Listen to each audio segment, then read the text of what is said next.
અશ્વસ્કંદના દિવ્ય ચરિત્રનું આપણે અવગાહન કરી રહ્યા છીએ. ઠાકોરજી પ્રગટ થયા અને વ્રજમાં આનંદ વ્યાપ્યો. વ્રજથી મથુરા પધાર્યા અને ગઈકાલે જોયું મથુરાથી દ્વારિકા પ્રભુ પધાર્યા. પ્રભુના સમગ્ર જીવન ચરિત્રને જુઓ તો પ્રભુએ ભક્તો માટે શ્રમ જ લીધો છે. તમે શ્રી મહાપ્રભુજીના જીવન ચરિત્રને જુઓ. 11 વર્ષની અલ્પ આયુથી, કે જે વયમાં કોઈ ઘરથી બહાર દીકરાને ન જવા દે, એ 11 વર્ષની આયુથી એક ધોતી ઉપરણો ધારણ કરી શ્રી મહાપ્રભુજીએ ખુલ્લા ચરણારવિંદથી ભારત વર્ષની પરિક્રમા કરી અને તીર્થ સકલ સનાથ કીધા ચરણ રેણુ સમાજ. ભારતના સઘળા તીર્થોમાં પધાર્યા. એક સાધારણ દૈવી જીવ ભારતના ગામડાના કોઈ ખૂણામાં ઝૂંપડામાં રહેતો હોય ત્યાં સુધી મહાપ્રભુજી પધાર્યા છે. જન જન સુધી પધાર્યા છે. હવેલી બાંધીને કોઈ એક જગ્યાએ બિરાજેલા નથી રહ્યા મહાપ્રભુ. આખા જીવનની ગાથા તમે જુઓ. સાધારણમાં સાધારણ જીવનું કલ્યાણ કરવા શ્રી મહાપ્રભુજીએ કઠોર પરિશ્રમ કર્યો છે. અને એટલા માટે જ ગુરુની આંખ ભીની હોય અને પગ કઠોર હોય. ગુરુની આંખમાં કરુણા હોય, દયા હોય, પ્રેમ હોય, પણ ચરણમાં પરિશ્રમ હોય. એ સતત દૈવી જીવોના કલ્યાણ માટે પરિશ્રમ કરતા હોય છે. પધારે છે જ ભૂતલ પર દૈવી જીવોના કલ્યાણ માટે. ભગવાન આટલા વર્ષ સુધી ભૂતલ પર રહ્યા, પણ એવી કથા ભાગવતજીમાં કહેવાય છે કે જ્યારે પ્રભુ સ્વધામ પધાર્યા ત્યારે ઉદ્ધવજીએ પ્રશ્ન કર્યો અને પ્રભુને કહ્યું કે જ્યારે આપ ભૂતલ પર ન હો ત્યારે આપનો અનુભવ અમને કેમ થાય? અમે કોના શરણે જઈએ? આપની કૃપાનો અહેસાસ ક્યાંથી કરીએ? અને ત્યારે કહેવાય છે કે પ્રભુ જ્યારે સ્વધામ પધારતા હતા ત્યારે પોતાનું સમગ્ર તેજ શ્રીમદ ભાગવતમાં પધરાવીને ગયા. અને આપે ઉદ્ધવજીને આજ્ઞા કરી, જ્યારે અનવતાર કાલ હશે, કારણ કે જ્યારે અવતાર કાળ ચાલતો હોય ત્યારે તો હું ઉદ્ધાર કરું છું, પણ જ્યારે અનવતાર કાળ ચાલતો હશે ત્યારે મારી ભાગવત કથા બધાનો ઉદ્ધાર કરશે. અને તમે ચરિત્ર જુઓ તો જેટલા લોકોનો ઉદ્ધાર ભાગવતજીએ કર્યો છે એટલા લોકોનો તો ઉદ્ધાર સ્વયં ભગવાને પણ નથી કર્યો. ભગવદ અવતાર જ્યારે કાલ ચાલતો હોય, ભૂતલ પર ભગવાન હોય, એ સમય જેટલાનો ઉદ્ધાર નથી થયો એના કરતા અધિક ભગવાનની કથાએ લોકોનો ઉદ્ધાર કર્યો છે. આપણે બધા જ ભાગ્યશાળી થયા. લોહાના મહાજન મંડળ દ્વારા આ એક દિવ્ય ભાગવત સપ્તાહનું આયોજન થયું. અને એને અંતર્ગત જો આયોજન કોઈ પણ કરે, પણ કથા જેટલા સાંભળવા આવ્યા એ બધાની હોય છે. આયોજક કોઈ હોય પણ કથા કોઈની ન હોય, કથા બધાની હોય. જે અહીંયા શ્રવણ કરવા બેઠા છે દરેકને એ સમાન ફલ આપવા સમર્થ છે. એટલે જ્યારે કોઈની પણ કથામાં જાઓ, કોઈએ પણ આયોજન કર્યું હોય, પણ મનમાં ક્યારે એવો ભેદ નહીં રાખો, આ તો આમની કથા છે, એ એમનું આયોજન છે. કથા બધાની છે. મંદિર કોઈનું હોઈ શકે પણ ભગવાન તો બધાના હોય છે. અને એટલા માટે પોતાની કથા, મારા ઠાકોરજીની કથા એ રીતે સાંભળવું. એમ પણ નહીં સાંભળવું કે ભાગવતના ભગવાન જુદા અને હું જેની સેવા કરું એ ઠાકોરજી જુદા. ના, હંમેશા કથા સાંભળો તો એ રીતે સાંભળજો, હું રોજ જેની સેવા કરું છું ને એમની કથા અહીંયા સાંભળવા જાઉં છું. આ એ જ ઠાકોરજીની કથા છે. ભાગવતના જુદા ભગવાન ને મારા ભગવાન જુદા એમ નહીં. મારો જ લાલન મહાપ્રભુજીની કૃપાથી મારા ઘરે બિરાજે છે, રોજ મિશ્રી આરોગે છે, પણ ભાગવતજીમાં જઈને સાંભળો કે આ કેવી કેવી લીલાઓ કરે છે. અને આ રીતે કથા સાંભળશો ને તો કથામાં રસ આવશે, અને સેવામાં જશો તો સેવામાં આનંદ આવશે કે પ્રભુ અહીંયા તો કેવો ડાયો ડમરો થઈને બેઠો છું. કથામાં જઈને સાંભળી ત્યારે ખબર પડે ક્યારે નરસિંહ બને ને ક્યારેક હિરણ્યાક્ષને મારવા માટે વરહા બને, ક્યારેક વામન બને, ક્યારેક રામ બને. કેવા કેવા સુંદર ચરિત્રો તારા છે. અને જેટલા ચરિત્ર સાંભળી એટલો પ્રેમ પરમાત્મામાં વધતો જાય. મારા પ્રભુ કેવી કેવી લીલા, યહ સબ લીલા કરત હે કનાઈ. કેવી કેવી લીલા મારા ઠાકોરજી કરે છે આપણું ચિત્ત ચોરવા માટે. ભક્તના ચિત્તનો નિરોધ ભગવાનમાં કરાવવા માટે. ગઈકાલે રૂક્ષ્મણી હરણની કથાનું આપણે દર્શન કરી રહ્યા હતા. ઠાકોરજી હરણ કર્યું, વિવાહ થયા. આપણે પણ ઠાકોરજીને જ કહીએ કે પ્રભુ, અમે પણ સંસારના બંધનોમાં એટલા બધા બંધાયેલા છીએ કે આપના સુધી અમે આવી શકીએ એમ છીએ નહીં. આ બધું છોડવાની તાકાત પણ અમારામાં નથી. ઈચ્છાઓ હોય પણ ઘણીવાર સાહસ ના હોય. પ્રભુ એક કામ કરો ને, આ રૂક્ષ્મણીજીની જેમ ઉપાડી ગયા એમ અમને ઉપાડી જાઓ ને, તો જ આ જીવ આપનો થાય એમ છે.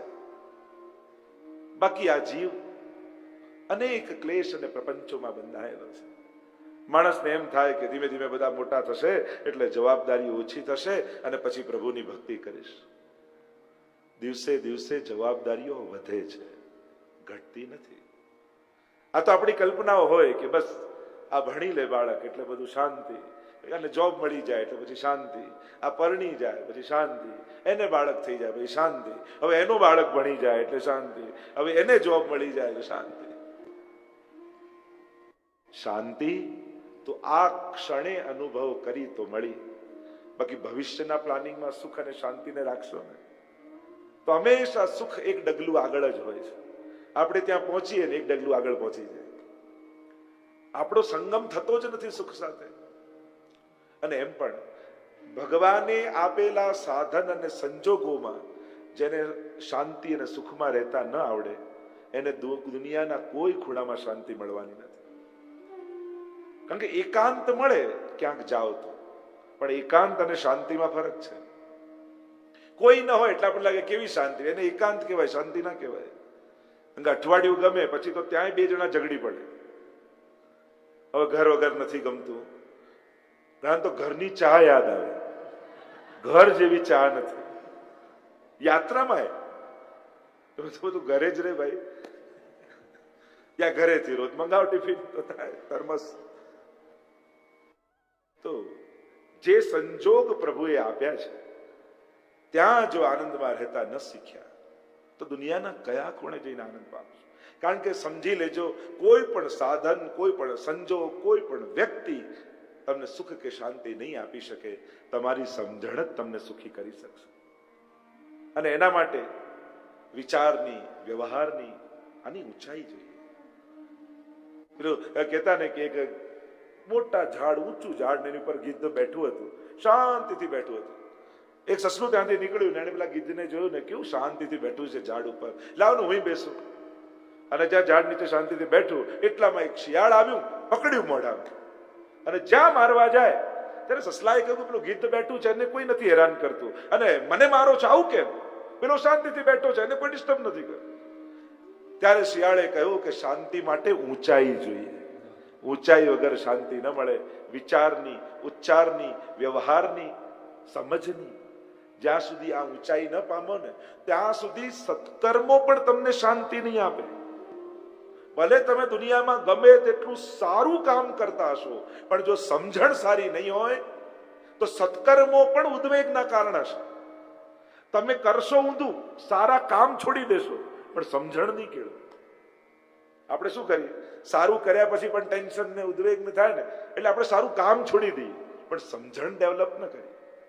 સારું કર્યા પછી પણ જો ઉદ્વેગ રહેતો હોય તો સમજી લેજો કે મારે સત્સંગની જરૂર છે. સેવા કર્યા પછી પણ ટેન્શન થતું હોય તો માનજો કે મારે સત્સંગની જરૂર છે, સદવિચારની જરૂર છે, સદભાવનાઓની જરૂર છે. તો જ જીવનમાં આનંદ પામી શકશો. નહીં તો કોઈ એમ માનતું કે પુણ્યથી શાંતિ આવે, સારા કામ કરવાથી શાંતિ આવે તો ખોટી વાત છે. સારી સમજણ વગર કરેલા સત્કર્મો પણ આનંદ નથી આપતા. તો આ કામ કથા કરે છે. વર્ષે એક વાર કથા સાંભળી લો ને પછી આખું વર્ષ શાંતિ. એને વાગોળતા રોતો. એ તો ઘણા કથા એ રીતે જ સાંભળે જાણે બાજુવાળા માટે જ કરતા હોઈએ ને. એટલે ઘણી વાર હસબન્ડ વાઈફ બેઠા હોય ને સાથે તો ખૂણી મારી મારીને કે જો તમારા માટે આવ્યું. એટલે હવે તો ઘણી જગ્યાએ લેડીઝ ને જેન્ટ્સ ને જુદા બેસાડે છે. 7મા દિવસે ભાઈને તો ફ્રેક્ચર જ થઈ ગયું હોય બિચારા, એટલી ખૂણી વાગી હોય. એટલે બધા એ રીતે સાંભળે કે બાજુવાળા માટે છે. આ દુનિયામાં 3 માણસમાંથી એક માણસના ભાગ્યમાં પુણ્ય લખાયેલું હોય છે. 3 જણા. એટલે તમારે શું કરવું? જમણી બાજુ જોવે, લાગુ કે આ પુણ્ય કરે એવો છે. ડાબી બાજુ જો કે આ પુણ્ય કરે એવો છે, તો એ વ્યક્તિ તમે જ છો. તમારા 3 માંથી 2 માં એવું લાગતું હોય કે આના હાથે તો કાંઈ થાય એમ નથી, સમજી લેવું કે તમે જ છો ભાગ્યશાળીજી. એ પુણ્ય કરનારા તમે પોતે છે. આગળ પ્રદ્યુમ્નજીના પ્રાગટ્યની કથા ભાગવતજીમાં આવી. રતિ સાથે એમના વિવાહ થયા છે. આગળ પ્રભુના અન્ય વિવાહોની કથા આવી. સત્રાજીત નામનો યાદવ દ્વારિકામાં રહે છે. શમંતક નામનો મણિ એની પાસે છે. રોજ 8 ભાર સોનું આપે. ભગવાનને થયું કે જો આ મણિ રાજ્યકોષમાં આપી દે તો સમગ્ર પ્રજા સુખી થાય. કહ્યું, સત્રાજીતને સમજાવ્યું, ના પાડી સત્રાજીત. ભગવાનની સલાહ પણ ન માની. ભગવદ આજ્ઞા, ગુરુ આજ્ઞા અને ભગવદી આજ્ઞા, આ 3 વચનોને સાધારણ નહીં માનવા. કદાચ અત્યારે આપણને ન સમજાય, પણ એ શબ્દો નિરર્થક નથી હોતા. ભલે એના દિલમાં આપણા માટે ભાવ ન હોય, પણ કોઈ ભગવદીએ, કોઈ ગુરુ એમ કહી દે ને, ઠાકોરજી તારું બધું સારું કરશે, તો ભગવાન એ શબ્દોની લાજ રાખી લેતા હોય છે. કારણ કે ભગવાન, ગુરુ અને ભગવદી એમની વાણી ક્યારે નિષ્ફળ નથી થવા દેતા. એની લાજ પ્રભુ રાખે છે. અહીંયા પ્રભુની વાત માની નહીં. એકવાર એના ભાઈ પ્રસેન, સત્રાજીત યાદવનો ભાઈ પ્રસેનને એ મણિ આપ્યો, ગળામાં બાંધી, અને પ્રસેન તો ગયો શિકાર રમવા માટે. અને શિકાર રમવા માટે ગયો ને પોતે શિકાર થઈ ગયો. અને આટલો સમય થયો અને એનો ભાઈ ઘરે આવ્યો નહીં. એટલે પેલા સત્રાજીતને એમ થયું કે આ કૃષ્ણને મારો મણિ જોઈતો હતો અને મેં ન આપ્યો, એટલે મારા ભાઈને મારી એને મણિ લઈ લીધો છે. જોયું ને, દુનિયાએ ભગવાનને છોડ્યા નથી. આપણને થોડી સંકટ, થોડી વિપત્તિ આવે તો એટલા ઊંચા નીચા થઈ જઈએ અને ભગવાન પર કેટલા આરોપ મૂકી દઈએ.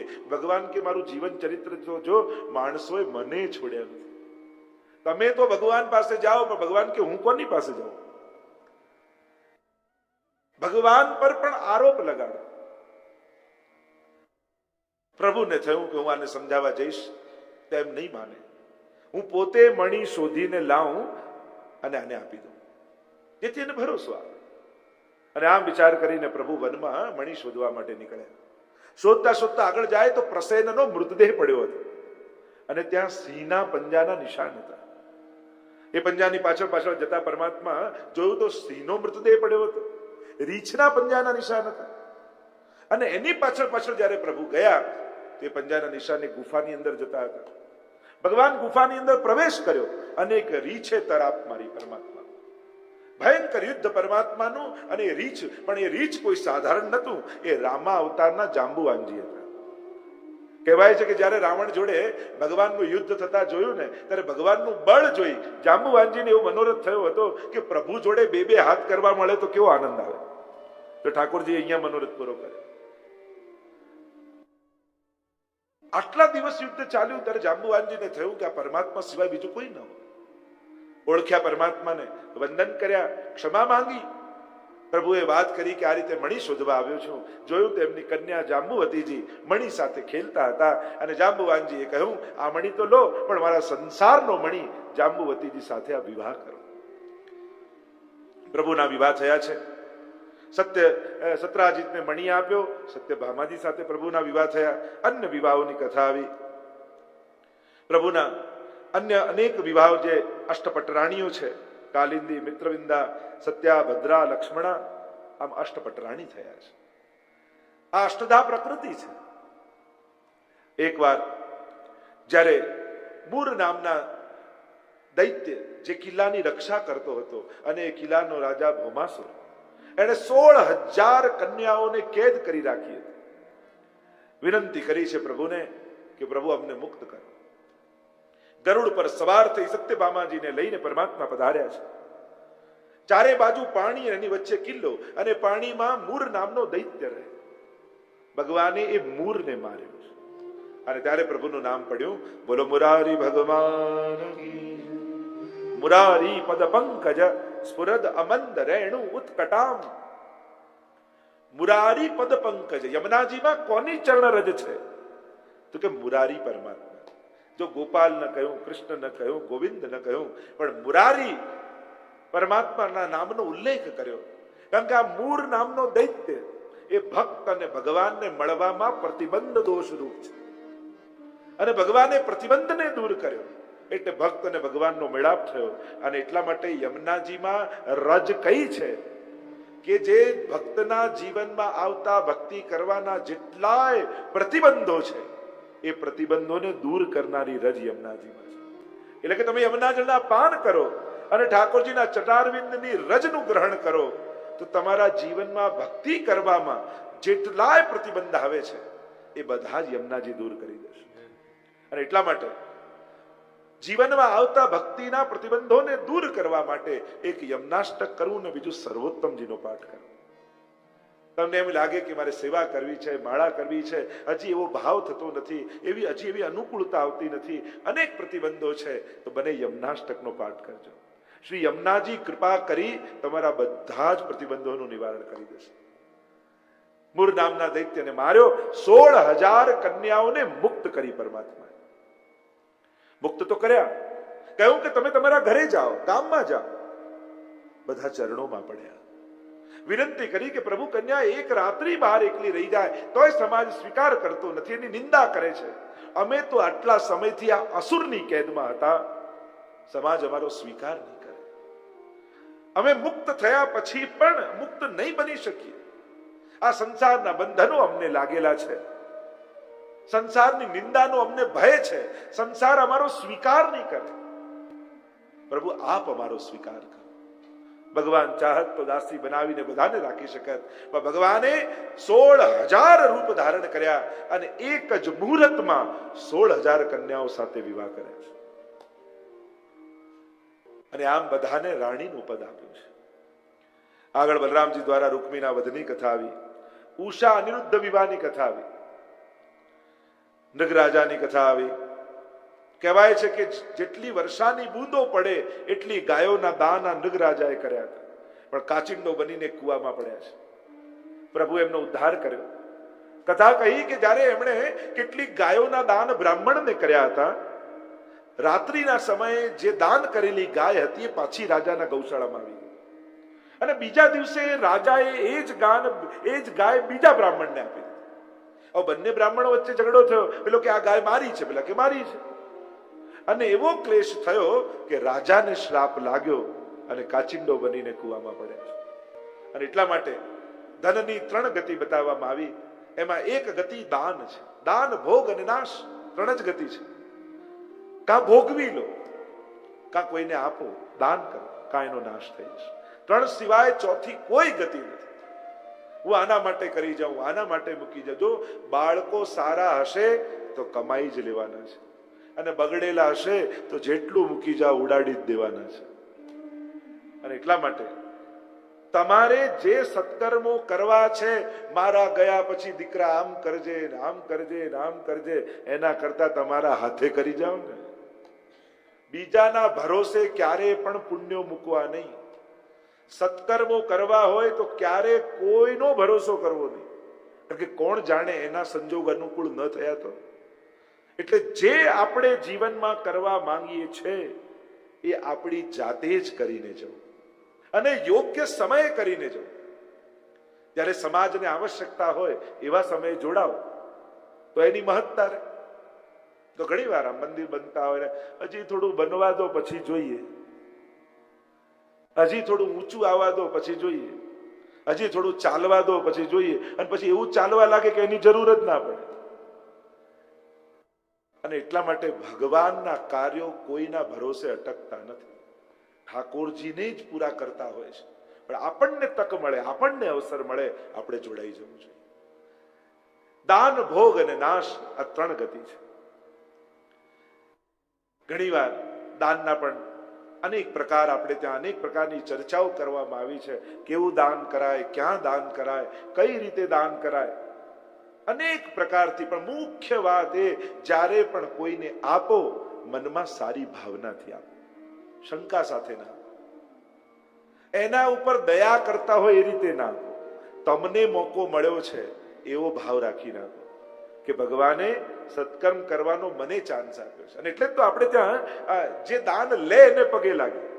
તમે જયારે દાન આપો ને ત્યારે જે દાન સ્વીકારતો હોય એને દાન આપનારો પગે લાગે. એવી આપણી હિન્દુ પરંપરા છે. કારણ તમે એને એવી વસ્તુ આપી જે અહીંયા દુનિયામાં મૂકીને જ જવાનું છે, પણ એણે દાન સ્વીકારી તમને પુણ્ય આપ્યું જે આવતા જન્મમાં એ તમારી સાથે આવવાનું છે. એટલે મોટો દાતા એ દાન સ્વીકારનારો છે, આપનારા કરતા. તો ઘણી વાર કહું, જો અહીંયા જે ભેગું કર્યું એ આવતા જન્મમાં લઈ જવાનો કોઈ રસ્તો નથી, બધું મૂકીને જ જવાનું.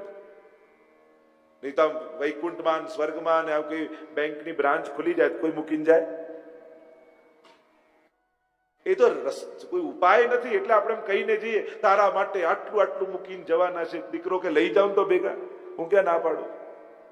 કોઈ રસ્તો જ નથી. મારી પાસે રસ્તો છે.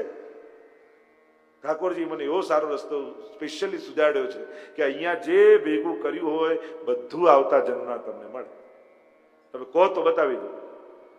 અહીંયાથી તમે અમેરિકા જાઓ તો શું કરો? સિલિંગને ડોલરમાં કન્વર્ટ કરો ને, ત્યાં સિલિંગ ચાલે, ડોલર ચાલે ને. એમ અહીંયા ભેગું કરેલું બધું આવતા જન્મમાં લઈ જવું હોય તો મળેલા સુખને પુણ્યમાં કન્વર્ટ કરી દો તો આવતા જન્મમાં બધું પાછું મળશે. બસ વૈષ્ણવે આ કળા શીખવાની. સુખને પુણ્યમાં કન્વર્ટ કરતા તમને આવડે છે? બસ જો એ શીખી ગયા, કારણ કે પુણ્ય તમારી પાસેથી કોઈ ઝૂંટવી જવાનું નથી. સિલિંગ તો કોઈ બહાર જામ ખિસ્સામાંથી કાઢી જાય, પુણ્ય કોઈ લઈ જાય? શાસ્ત્ર તો એમ કહે છે કે લાખો ગાયો હોય અને વાછરડાને છોડો ને તો એની માને ગોતીને એની બાજુમાં ઉભો રહી જાય. કર્મો પણ એવા છે. કરોડો લોકો હોય પણ તમારું કરેલું કર્મ તમને ગોતીને તમારી બાજુમાં આવીને ઉભો રહી જશે. અને એટલા માટે મળેલા સુખને પુણ્યમાં કન્વર્ટ કરતા શીખી જાઓ. જે મળ્યું એને પુણ્યમાં કન્વર્ટ કરીને ભેગું કરતા જાઓ. એ તમારી પાસે કોઈ ઝૂંટવી શકે એમ નથી. એ તમને સુખ આપ્યા વગર રહેશે નહીં. જ્યાં હશે ત્યાં સુખ આવીને આપીને જ જશે. અને એટલા માટે જ્યારે પણ મોકો મળે આપવાની વૃત્તિ રાખજો, વાંટવાની વૃત્તિ રાખજો. કારણ કે વાંટવાથી જ વધે છે. ભેગું કરવાની વૃત્તિ ક્યાંક ને ક્યાંક માણસને સુખને ચિંતામાં કન્વર્ટ કરી નાખે છે. હવે વિચાર કરો, તમે તમારા સુખને ચિંતામાં કન્વર્ટ કરો છો કે પુણ્યમાં કન્વર્ટ કરો છો? મોટા ભાગે આપણે જે સુખ આવે એને ચિંતામાં કન્વર્ટ કરીએ છીએ. ઓહો આટલું ભેગું થઈ ગયું, હવે શું કરવું, એમ થાય ને. કાંઈ ના હોય એની ચિંતા થાય, અને કદાચ એને ના થાય, કાંઈ જ નથી શેની ચિંતા કરો, હોય એને ચિંતા થાય. તો વિચાર કરજો આપણે કરીએ છીએ શું? ગાદલા બિછાવવામાં રાત આખી વહી ગઈ, ઊંઘવાનું રહી ગયું, સવાર થઈ ગઈ. ઘણી વાર તો ગાદલા પાથર્યા કરીએ અને સુવાનો વારો આવે ત્યાં તો સવાર થઈ ગઈ. એમ ભેગું કરતો જાય માણસ અને એમ થાય કે હવે કંઈક સારું કરું, ત્યાં તો જીવન પૂરું થઈ ગયું. અને એટલા માટે સમજ સારી હોય ત્યાં સુધી સત્કર્મો કરી લેવા. કોણ જાણે કાલે આ વિચાર રહે કે ન રહે. વિચારને ફેરવનારા દુનિયામાં ઓછા નથી. ક્યાંક કોઈ મળી ગયું ને આપણે દિમાગ ફેરવી દે, બુદ્ધિ ફેરવી દે કે આવું કરાતું હશે, આમ કરવાની શું જરૂર છે, એ તો બધું થઈ જશે. એમ કરી કરીને તમારા હાથમાં આવેલા પુણ્યના અવસરને કોઈ ઝૂંટવી જાય તો કોઈ ભરોસો નથી આ મન અને બુદ્ધિનો. એટલે જ્યારે મનમાં સારા વિચારો આવે તુરંત કરે.